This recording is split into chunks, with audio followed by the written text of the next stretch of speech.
Everyone, I'm Allison. Thank you for joining me for Where I'm From 188 with Kathryn. What are you reading? This is a proof, but it's a copy of our book, The Loss of a Lifetime, Grieving Siblings, where share, not where, share stories of love, loss, and hope. It's a proof, as you can see. But I have read this book many times, and so I'm sharing it, and it is coming out June 3rd. Friends and families, June 3rd. Regular people, June 17th. And you can pre-order it in Kindle right now. And Kathryn and I have a little technical difficulty, so I started over, and hopefully she'll join me soon. Lynn's here, who's the co-editor of this book with me. Hi, Lynn. And Kathryn is in the book, which is part of the reason that I'm sharing it, because I just felt like, well, what a perfect cover art by Elise McCall, who also did the art for Rebirth. So I'm accepting, Kathryn. There you are. Hello. Hello again. I'm not sure what's going on. Isn't Draw technology me. fun? Oh, so much fun. It just brought me from the live. Yes. It just said Kathryn isn't able to join. And I was like, Mhm. oh no, that means Yeah. she's frozen. So I'm just going to start over. All right. Yeah, it happens. After 188, you've seen it Yeah. all. So Yeah.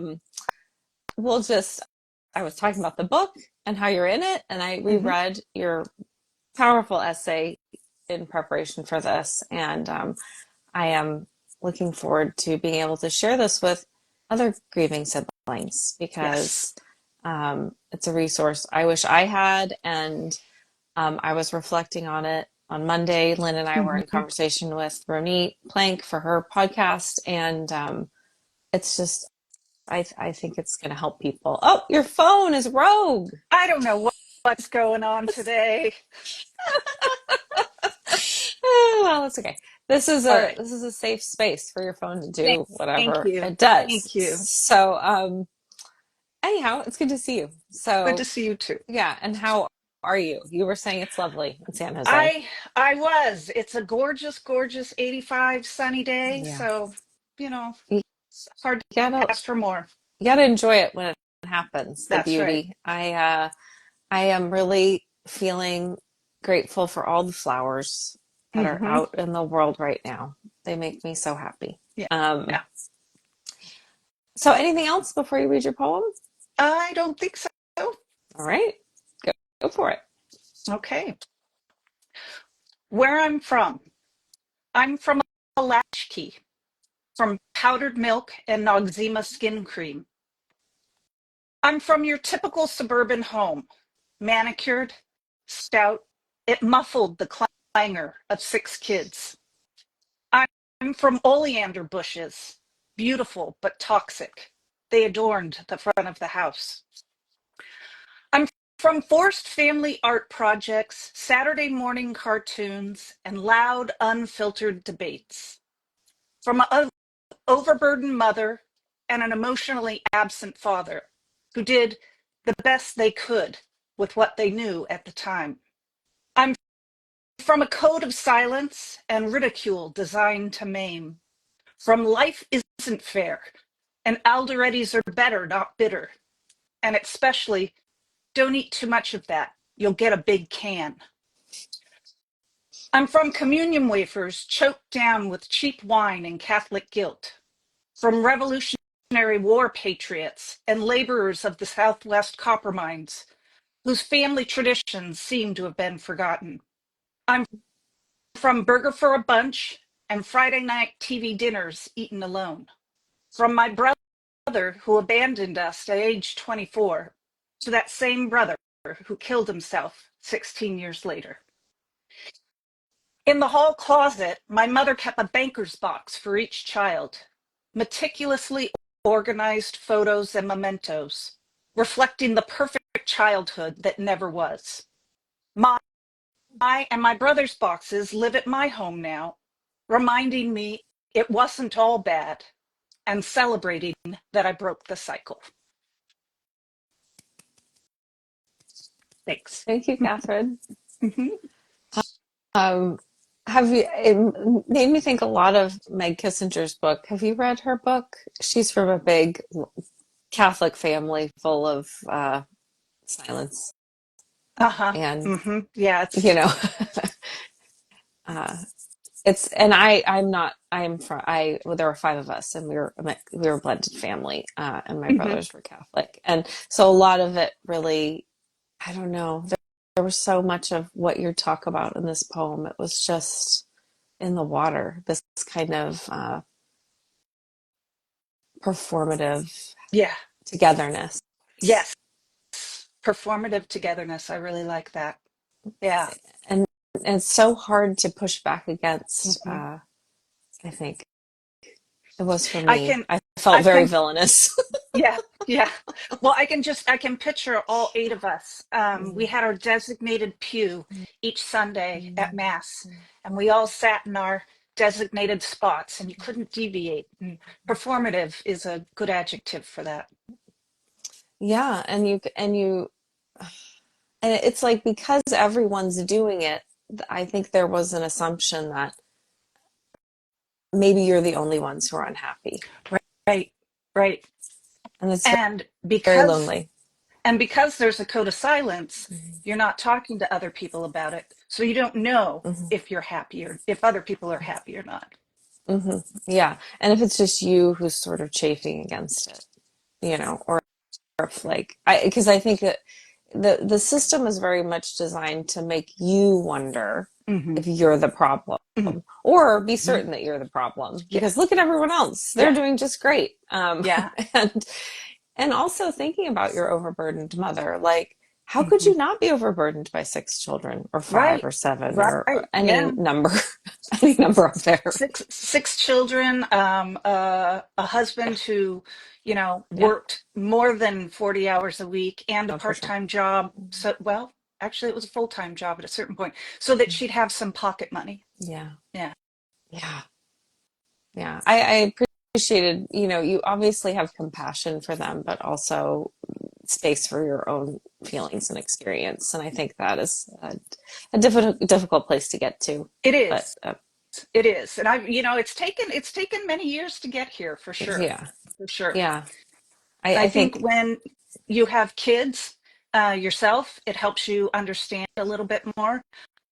It helps you, appreciate the things that were good and then reject the things that were not. And hmm try and hmm break that generational cycle, the trauma. yeah, I agree. I think also, I've said it many times, that it's really made me reflect on an age I was. Oh, no, it's doing the thing. No, Are you still there? I'm here. You're there. I'm Okay. here. Okay. It made me reflect on, 10 is a really young age because at the time it felt very old because of hmm the experiences. Oh, that's doing it. Okay, there you are. And your brother left when you were 16. Is that what you said in the No, poem? no, I was 22. Oh, okay, And when he he was just 24. We were you know still in 16 years college, later. Hmm. still living, summers at the childhood home. Yeah. Hmm. It was 16 years later. That was the number. That was 16. hmm And he disappeared, correct? Yeah, yeah, he took off. Yeah. um I think there are a combination of factors. Certainly mental illness Sure. was one of them. But I think also a rejection of what was going on in that home space. Hmm. Hmm. Yeah, I think often going no contact is it's not somebody's first choice. It's I for it Right. often I think can be choice of survival. Yes, Uh, absolutely. Absolutely. And I know he did all that he could, all that he was able to do to survive for as long as he did. hmm. Hmm. Yeah, yeah. Well, um, your brother. For those of you who don't read the book, or even if you do, your brother died by suicide, as you Mhm. talk about in your poem. And I, Meg Kissinger, her sibling, she has two siblings who Yeah. did also die by suicide, and it's such a I think it's so interesting in these families of silence than to have the kind of death that is often also wrapped in silence Yeah, because yeah. people don't want to talk about it. No, Um, no. Suicide becomes a bad word. yeah, yes. And people don't want to talk about it. And then, if you can't talk about it, how can you? Yeah, Which is one of yeah, the and how reasons I write about it, because we need to talk about this. We need more open, safe spaces to discuss this. mhm. Yes, absolutely. And to feel to have community around it and to Hmm. realize you're not alone because that's where it I mean, obviously we know that in that loneliness is where it thrives, right? Right, Shame. right. And, when you start talking about it, it's amazing. Ugh, sorry. No, It's no amazing need to to apologize. discover that, there are so many more people touched by suicide than you realize. Yeah. Absolutely. That's I, actually what I was thinking. Even in the anthology, just hmm. those who lost their siblings to suicide or overdose, which Hmm. often can Hmm. feel like a form of taking your own life. Yeah. Um, Yeah. I remember when I was writing my brother's obituary. Certainly we were not going to list cause of death because you didn't do that. You don't right, talk about these things. right. But, I very gently suggested to each of my parents, they're divorced now, that we recommend donations go to the American Federation for Suicide Prevention. Hmm. Um, and I wasn't sure how they'd receive that because that Hmm. was basically admitting, Hmm. he killed himself. But Hmm. fortunately, they were okay with that. Yeah. I mean, that's kind of surprising and good for them. Yeah, Like, I mean, there's so many people suffering I and, know. yeah, mostly in silence. Yeah, And not that long ago, I had a friend who was dealing with that. And it was also really hard for her. The resources aren't as abundant as you'd like to think they are. right. Absolutely. Absolutely. And, Um, and it's a, oh, go ahead. no, it's just, and it's so difficult for people to hold when someone they love is grappling with that. Mhm. And then, I think it's an incredibly lonely place to be. That's all. It is. It absolutely is. And when you can find someone who can talk to you about these things, it's Yeah. priceless. For Yeah. me, that was my great Aunt Ramona. Mm, She provided a very safe space for me to process and heal. that's wonderful. Yeah. That's really And lovely. I know that the tone of this is very heavy, but I actually, and as I was writing it, I felt the heaviness, but I It actually happens. really, yeah, I wanted it to be hopeful as well, Yeah. Yeah. because it is possible to break that cycle. It is Yes. possible to celebrate the things that were good, and Yes. there were happy times, and that can be easy to forget because it can be overshadowed by the dark stuff. But it really is a hopeful poem. My husband didn't really believe me when I was when I showed it to him, and it's Well, it's about where you're actually from, you know? that's I right. mean, That's right. I mean, that's always the question I ask, like, what was the experience for you writing this? And I think a lot of us grapple with wanting it to be hopeful because of where we are now. Right, right. And if you can believe it, the original version was a lot darker. It's